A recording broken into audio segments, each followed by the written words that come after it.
In this tutorial, I'll walk you through the process of linking your TikTok profile to your Facebook account.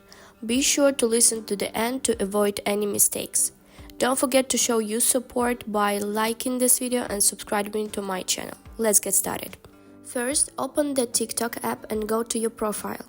Once you're in your profile, you will need to copy your username to the clipboard. Simply tap on your username and you will see a message confirming that it has been copied. You can then close TikTok app and open Facebook. In the Facebook app, go to your profile, then select Edit Profile.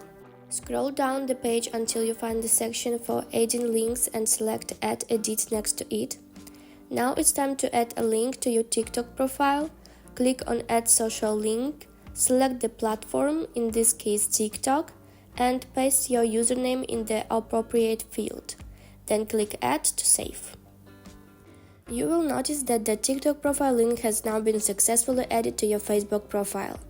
If you navigate back to your profile page, you will see the TikTok profile link under your contact information. And that's it. That's how you can easily link your TikTok profile to your Facebook account. It's a simple process that will improve your social media presence across all platforms. Thanks for watching and happy linking!